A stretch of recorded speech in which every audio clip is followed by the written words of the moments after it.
Good morning, students. Myself, Dr. Suman, Assistant Professor, Government Law College, Ajmer. आज के lecture में हम लोग LLB सेकेंड ईयर विधि द्वितीय वर्ष के ट्रांसफर ऑफ प्रॉपर्टी एक्ट 1882 जो कि आजकल हम लोग पढ़ रहे हैं मॉर्गेज सेक्शन 58, संपत्ति अंतरण अधिनियम की धारा 58, बंधक। पिछले 2 लेक्चर में मैंने आपको मॉर्गेज की डेफिनेशन, मॉर्गेजी एंड अभी हम लोगों का टाइप्स ऑफ मॉर्गेज वाला पार्ट चल रहा है, जिसमें हम लोगों ने पिछले लेक्चर में simple mortgage and mortgage bye conditional cell को समझा। आज हम लोग भोग बंधक यूजुफैक्टरी मॉर्गेज को यहाँ पे डिस्कस करेंगे। सेक्शन 58D यूजुफैक्टरी मॉर्गेज अर्थात भोग बंधक। जैसा कि देखिए नाम से ही पता चल रहा है, भोग किस चीज का? जब कोई चीज आपके कब्जे में होगी तभी आप उसका उपभोग कर पाएंगे, अर्थात उपभोग उसको यूज कर करके जो पैसा आपने मॉर्गेज हम पढ़ रहे हैं बंधक, तो जो आपने प्रॉपर्टी को गिरवी रखा है उसके उपभोग को करते हुए आपको पैसा या ऋण जो है वो वापस प्राप्त करना है। इस मॉर्गेज में, भोग बंधक में, यूजुफैक्टरी मॉर्गेज में यह व्यवस्था की गई है कि जो संपत्ति आपके पास प्रतिभूत की गई है, सिक्योरिटी के तौर पे रखी गई है, उसको उपभोग करते हुए आपको ऋण का वसूली होगी।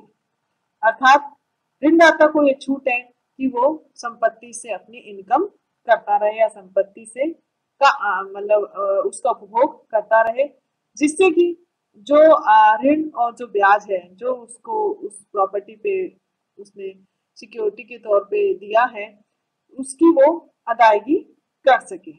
यहाँ जब उपभोग की बात आती है तो उपभोग बंधक में जो है किसी भी प्रकार की कंडीशन नहीं होती, कोई समय सीमा आप तय नहीं कर सकते, क्योंकि कोई भी जैसे ही ऋण की अदायगी होगी आपको भोग बंधक में वो संपत्ति जो है छोड़नी पड़ेगी।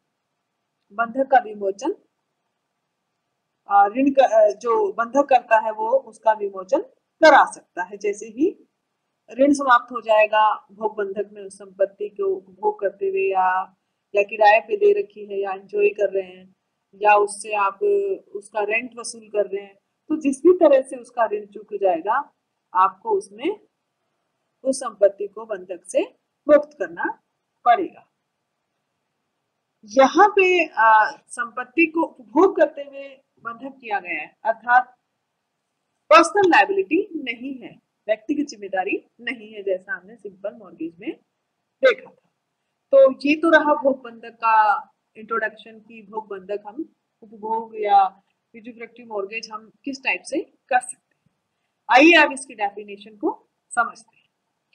Where the mortgagor delivers possession or expressly or by implication binds himself to deliver possession of the mortgaged property to the mortgagee and authorizes him to retain such possession until payment of the mortgage money and to receive the rents and profits accruing from the property or any part of such rents and profits and to appropriate the same in lieu of interest or in payment of the mortgage money or partially in lieu of interest or partially in payment of the mortgage money, the transaction is called as an usufructory mortgage and the mortgagee is an usufructory mortgage। अर्थात कि जहां बंधक संपत्ति का कब्जा बंधकदार को deliver कर देता है, परिदत्त कर देता है।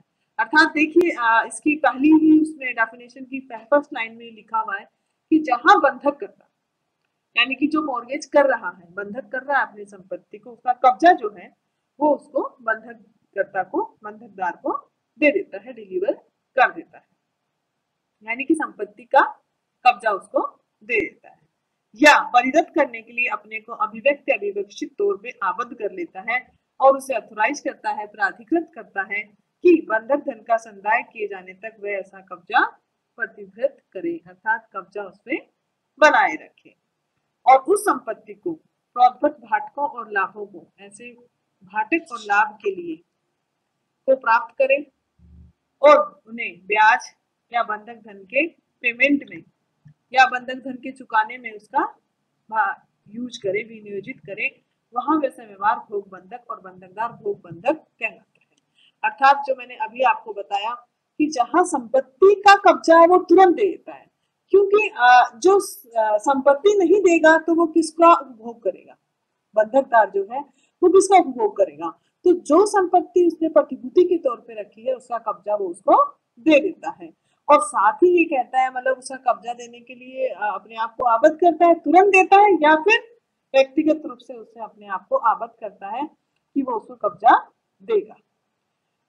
और साथ ही इसी मॉर्गेज डीड में वो ये भी कहता है कि जैसे ही मूल ऋण और ब्याज दोनों को जोड़ करके वो उस संपत्ति का उपभोग तब तक कर सकता है जब तक कि वो धन जो उन्होंने तय किया है वो उसका चुकता नहीं हो जाए, अर्थात ऋण का संदाय न हो जाए, पूरे ऋण से उसे छुटकारा न मिल जाए। जैसे ही ऋण अदा हो जाएगा, अब इस परिस्थिति में देखिए कोई भी समय सीमा नहीं लगाई जा सकती, क्योंकि मान लीजिए प्रतिभूति के तौर पे जो संपत्ति रखी गई है वो उसने किराए पे दे रखी है और किसी टाइम किराएदार उसमें नहीं है, कुछ टाइम वो खाली है तो फिर पैसा नहीं आएगा। तो उपभोग करते हुए मनी को जब प्रॉपर्टी को जब आप गिरवी रखते हैं, बंधक रखते हैं, तो वहां पे आप ऐसी परिस्थिति में समय की सीमा तय नहीं कर पाते। इसीलिए भोग बंधक में स्पष्ट रूप से कहा गया है कि इस परिस्थिति में समय की सीमा नहीं होगी, जैसे ही ऋण अदा हो जाएगा, यानी कि पूरे ऋण का पेमेंट हो जाएगा, जैसे ही पूरे ऋण का पेमेंट होगा तभी बंधक का विमोचन हो जाएगा, अर्थात संपत्ति जो है वो हम लोग छुटा पाएंगे। यहाँ जो है इसमें भोग बंधक में यूजिफिक्टी मॉर्गेज में फोरक्लोजर और विक्रय की छूट नहीं होती है।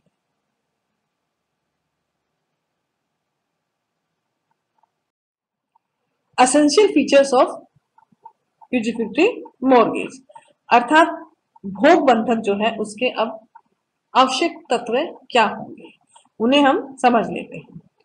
भोग बंधक में किसी भी संपत्ति को उपयोग को या संपत्ति के उपयोग को हमने जमानत के तौर पे रखा है। ये आपने यहाँ तक समझा कि संपत्ति का कब्जा जो है बंधकदार को दे दिया जाता है और वो जो है बंधकदार उस संपत्ति से उसका यूज करे या किराया ले या अपने लाभ के लिए कोई भी फायदा उससे ले, वो सब उसमें वो लेगा और भोग बंधक में ये सब चीजें होनी आवश्यक है। तो हम इनको पॉइंट्स के माध्यम से 1 से लेकर 6 तक मैंने यहाँ पे ये पॉइंट्स लिखे हैं, इनके माध्यम से इनको समझ लेते हैं कि भोग बंधक के आवश्यक तत्व क्या होंगे। सबसे पहले delivery of possession to mortgage, कि भोग बंधक में कब्जा देना बहुत आवश्यक है। जैसे आपने सिंपल मॉर्गेज में देखा कि व्यक्तिगत वचनबद्धता है तो फिर संपत्ति की जब्ती नहीं होगी, क्योंकि कुछ संपत्ति आप प्रतिभूति के तौर पे दे ही नहीं रहे हैं। और यहाँ पे सबसे पहली एसेंशियल कंडीशन ही ये है कि delivery of possession to mortgage, भोग बंधक में कब्जा देना आवश्यक है। भोग तभी कर पाएगा कोई भी व्यक्ति, आप इसे इस प्रकार समझ सकते हैं कि जैसे मान लीजिए आपके पास कोई चीज होगी ही नहीं तो आप उसका उपभोग कैसे करेंगे, क्योंकि भोग बंधक में उपभोग का कहा गया है। तो जैसे ही आप उपभोग तब करेंगे जब आपके पास कोई संपत्ति होगी, अर्थात जैसे ही आप भोग बंधक करते हैं तो आपको संपत्ति का कब्जा देना होगा। कब्जा संपत्ति जो होगी उसके नेचर के हिसाब से दिया जा सकता है। जैसे मान लीजिए कोई फसल पहले से किसी खेत में उगी हुई है, ठीक है, और आप अब उस फसल को गिरवी रख रहे हैं प्रतिभूति के तौर पे, और आपने भोग बंधक जब मॉर्गेज डीड बनाई उसमें ये है कि जो फसल है वो हम लोग उसमें से ले लेंगे, काट लेंगे। तो जब फसल पकेगी और कटेगी उसके बाद आप उसका कब्जा देंगे। इसलिए संपत्ति का नेचर क्या है, उस प्रॉपर्टी का प्रकृति कैसी है, उसके आधार पे यहाँ पे पोजीशन में प्रॉपर्टी को आप दे पाएंगे।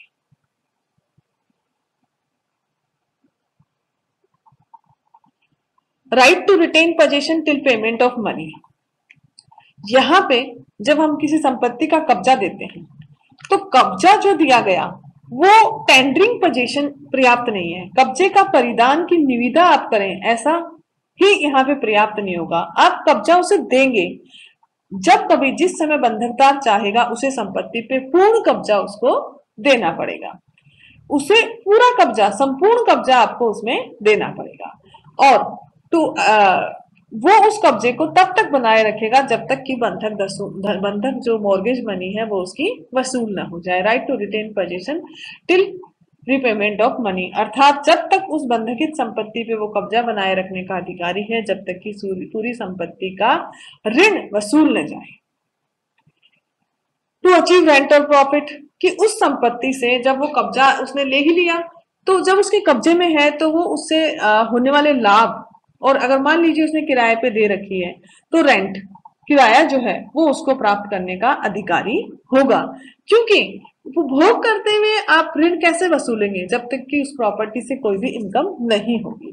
तो इसलिए आवश्यक है कि जो भी उससे रेंट और प्रॉफिट होंगे वो आप उस संपत्ति से वसूलेंगे, तो आप उससे प्राप्त करेंगे। और रिडम्पशन आप जब तक नहीं करेंगे, उसका विमोचन जब तक नहीं हो पाएगा जब तक कि पूरे के पूरे संपूर्ण ऋण का निपटारा नहीं हो जाएगा। यहाँ पे एक इंपॉर्टेंट चीज ये आती है कि मान लीजिए बीच में बंधकदार ने बाद में कब्जा छीन लिया, तब भी भोग बंधक जो है वो भोग बंधक ही रहेगा। और एक संपत्ति को एक ही समय में बहुत लोगों के पास भोग बंधक नहीं किया जा सकता, क्योंकि उपभोग तो एक ही व्यक्ति उसका कर पाएगा। इसलिए भोग बंधक एक से अधिक व्यक्तियों के पास नहीं किया जा सकता एक ही समय में।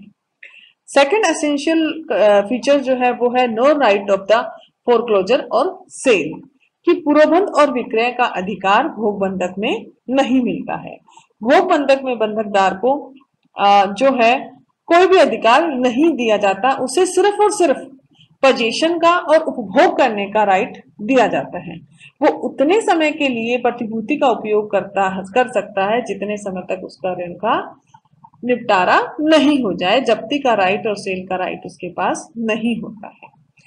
थर्ड एसेंशियल कंडीशन, जैसा आपने पहले भी पढ़ा और सभी में पढ़ा, संपत्ति अंतरण अधिनियम का बेसिक रूल है बिल्कुल कि अगर 100 रुपया उससे अधिक की कोई भी संपत्ति है, 100 रुपया इससे अधिक कीमत का मूलधन है, प्रिंसिपल मनी है, तो भोग बंधक की रजिस्ट्री आवश्यक है।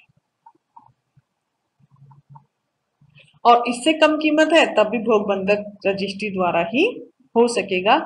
सेक्शन 59 जो मैंने पिछले लेक्चर में भी आप लोगों को बताया था कि वहां पे कहा गया है कि बंधक जो होगा उसकी लिखित में होगा, मॉर्गेज डीड होगी, रजिस्ट्रेशन होंगे, अटेस्टेशन होंगे, तो रजिस्ट्री उसकी आवश्यक है। फोर्थ एसेंशियल फीचर जो है वो एंजॉयमेंट ऑफ मॉर्गेज प्रॉपर्टी के बारे में बताता है कि बंधकित संपत्ति का उपभोग कर सकते हैं। डिलीवरी जैसे ही दी जाती है किसी भी संपत्ति की, तो किसी भी बंधक को भोग बंधक उसकी डिलीवरी के साथ नहीं, भोग बंधक नहीं बन जाता वो, जब तक कि आप उसका एंजॉयमेंट ना करें। भोग बंधक के लिए सबसे एसेंशियल जो चीज है वो यही है कि कब्जा जैसे लाभ प्रॉफिट्स प्राप्त कर रहे हो, जैसे किराया ले रहे हो या खुद पर्सनल यूज कर रहे हो, या फिर आपने किसी और को रेंट पे दे दिया है उसका किराया वसूल रहे हो, ये सब चीजें या उपभोग के एवज में आप उनका यूज कर रहे हो, प्रयोग कर रहे हो, ये सारी चीजें जो है उसकी एंजॉयमेंट की आवश्यक है भोग बंधक में। इनके बिना भोग बंधक कंप्लीट नहीं होता है। संपत्ति का उपभोग ब्याज की एवज में भी हो सकता है। मूलधन के साथ साथ ब्याज जो है उसको भी आप एंजॉयमेंट के साथ जोड़ सकते हैं। मॉर्गेज डीड में अगर ये लिखा है कि आप जो है मूलधन के साथ साथ ब्याज भी भोग उसमें ही वसूलेंगे, तो मूलधन और ब्याज दोनों ही भोग बंधक में उसको एंजॉयमेंट का राइट देना होगा।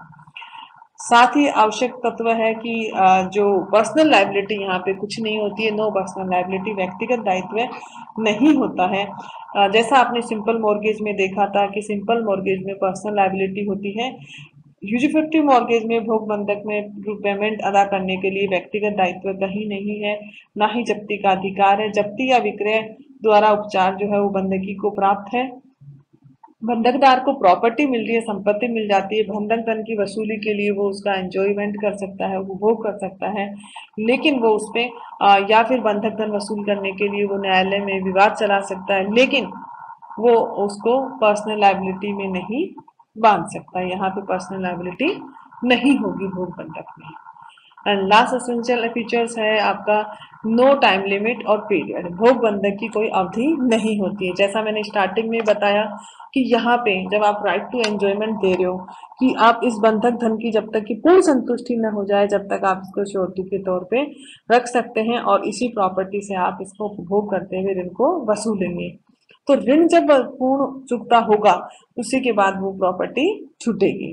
तो ऐसी किस परिस्थिति में या कैसे क्या होगा ऋण का निपटारा? जैसे मान लीजिए अभी मैंने एग्जांपल दिया कि एक अगर मान लीजिए कोई मकान है और उसे रेंट पे दिया हुआ है, मनुष्य जो जिसने गिरवी रखा है, बंधकदार जो है वो खुद उसका उपभोग नहीं कर रहा है और उसका रेंट प्राप्त करता है और कुछ समय के लिए वो मकान खाली रह जाता है, तो उसका फिर मूलधन और ब्याज जो है एक्सटेंड हो जाएगा काफी लंबे समय तक।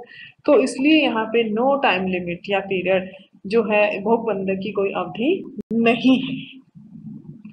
इसको हम दो केसेस के माध्यम से समझ सकते हैं। Ramkishan versus Shivram AIR 2008, Punjab and Haryana 77। इस केस में पंजाब और हरियाणा हाईकोर्ट की फुल बेंच के सामने ये क्वेश्चन आया कि भोग बंधक के मामले में रिडम्पशन के राइट का क्या औचित्य है या उस वो किस टाइप से रिडम्पशन का राइट यहाँ पे होगा, क्योंकि यहाँ पे कोई टाइम लिमिट तो है ही नहीं, भोग बंधक की कोई टाइम पीरियड फिक्स नहीं है कि आप कब तक उसको विमोचन करा पाएंगे। इसलिए विमोचन का अधिकार निश्चय ही बंधक के दिन नहीं प्राप्त होगा। लेकिन जैसे ही बंधक करता मोर्गेजर बंधक धन अदा कर देता है या अदालत में जमा कर देगा, उसी दिन बंधक जो है आपका छूट जाएगा। इसी तरह गुरुदेव Kaur versus Niranjan Singh AIR 2008, Punjab and Haryana case में भोग बंधक के मामला था ये भी, इसमें भी यही हुआ कि विमोचन की अवधि जो है वो फिक्स नहीं है, कैसे करें? तो क्या ऐसे मामलों में विमोचन कभी भी कराया जा सकता है जबकि बंधक धन या बाकी बचा धन चुकता किया जाएगा? तो कब उसका विमोचन होगा? आपने ये कहावत सुनी होगी कि एक बार बंधक सदा के लिए बंधक, सदैव बंधक ही रहेगा। क्योंकि अगर मान लीजिए वो बंधक धन का जो है यहाँ पे आप कह रहे हैं कि भोग बंधक विमोचन उपभोग के साथ आप उससे वसूलेंगे, यहाँ पे आपने मियाद निश्चित नहीं की है, समय सीमा फिक्स नहीं है, इसीलिए हमेशा ये कहा जाता है कि एक बार बंधक सदैव के लिए बंधक।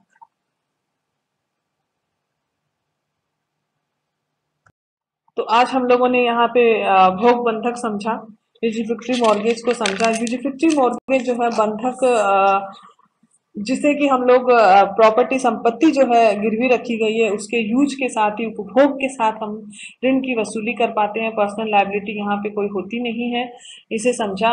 नेक्स्ट लेक्चर में हम लोग इंग्लिश मॉर्गेज पढ़ेंगे। Okay, thank you.